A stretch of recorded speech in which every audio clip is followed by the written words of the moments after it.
Hello, and thank you for taking the time to watch this video.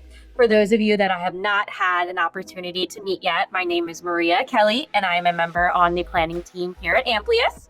I am joined today by Phil Matalucci, who is also a member on the planning team at Amplius. As companies are closing books on prior years, they're now reviewing their employees' salaries, compensation, and it is a very popular time to receive equity awards. So we are going to be doing a 3-part mini series explaining the different types of equity compensation that you could expect to receive starting today. So I'll hand it over to you, Phil, and you can enlighten us on the restricted stock awards. Yeah, so restricted stock awards and restricted stock units, they're often used interchangeably. They're often called other things, long-term incentives. So a lot of different names. Often the case very similar. There's a few very distinct differences between the two. We'll start with restricted stock awards first. The way that I like to think of restricted stock awards is that you are actually becoming the owner of the shares. The day that they are granted to you, they're officially yours. Then it just becomes when do you have access to them, or when are these shares actually liquid within your account? Because operationally how they work is they're held in a company escrow account first. And then depending on the schedule that the company sets up, typically, again, time-based, we often see monthly, quarterly, annually, depending on that vesting schedule is when you actually physically retain possession of the shares. With these, you may have voting rights, dividends as if they were regular owned shares outright. So Maria, why don't you tell us a little bit about how the restricted stock awards are taxed? Yes, so taxes are certainly a big consideration when receiving equity compensation because everything is a little bit different. So with restricted stock awards, they are taxed as they vest, okay? And they will show up on your W-2. So you are going to be taxed at the federal, state, local, FICA, and Medicare. Okay, so again, certainly want to be mindful of that tax impact. There will be withholding of 22%. So if you are someone in a higher tax bracket, you certainly want to be aware of that and potentially consider withholding more so that you do not fall short with any tax payments. They do then differ from stock units in this specific way, something called an 83B election, which, Phil, do you want to tell us a little bit more about what that is? Yeah, so the 83B election is if, again, only is going to apply on the restricted stock award side of things, not on the restricted stock unit side of things.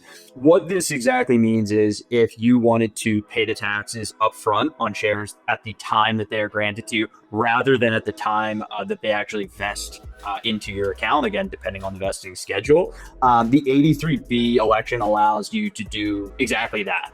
I would say typically the biggest reason that employees will do this is a lot of startup companies, if an employee feels that the shares are very undervalued or that there is immense upside and they want to lock in the tax now rather than wait and have to potentially pay a higher tax bill in the future at the time of the vesting, the 83B election is an opportunity to do so. And as I mentioned, that's something you could do with the restricted stock awards, but you can't actually do that with restricted stock units. And that is because with restricted stock units, and another difference between that and restricted stock awards, with restricted stock awards, as I mentioned earlier, you are actually becoming the owner at the time that the shares are granted to you. With restricted stock units, it's actually just a promise from the company, essentially saying, hey, we're going to pay you X amount in company shares over X amount of years. So you're not actually becoming the owner at that time. And a lot of this, which again, similar to restricted stock awards, is tied to the performance of the company. So the amount that they say we're going to give you today may actually be a little bit different than the actual amount at the time of vesting. Again, very dependent on the performance of the shares between the grant date and the actual vesting date. Maria, why don't you tell us, I know we touched on the tax component on the restricted stock award, but why don't you touch a little bit on the restricted stock unit side of things? Yes, I'd be happy to. So the good news is that they are taxed. the same as restricted stock awards. So just to restate, so we're on the same page, they will appear on your W-2. They, again, are subject to the federal, state, local, FICA, and Medicare taxes.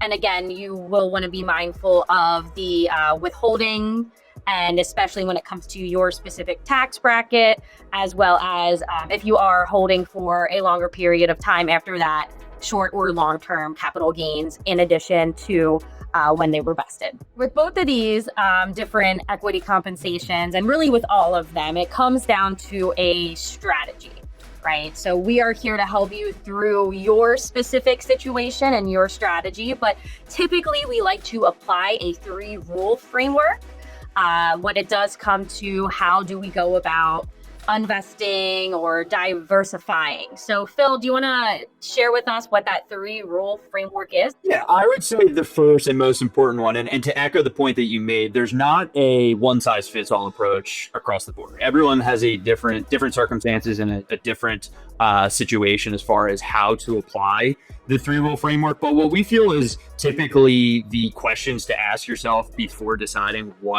how should I approach these stock awards. We feel the first important framework is what is your current exposure to the company? And how we look at that is what is the amount of shares that are either vested or unvested, and how does that compare against your total liquid net worth?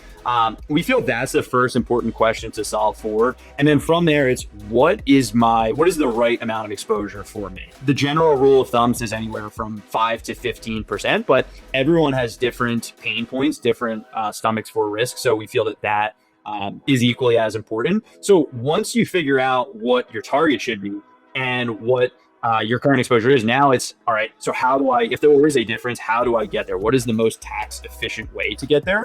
And those are conversations that we're having with clients every day. How can we tax efficiently divest our exposure? What are some different tax planning items, ideas, whether it's on the charitable side, if you're someone that gives to charity each year, maybe it's a donor advised fund contribution, or as far as of all of the different types of stock compensation that we're going to talk about.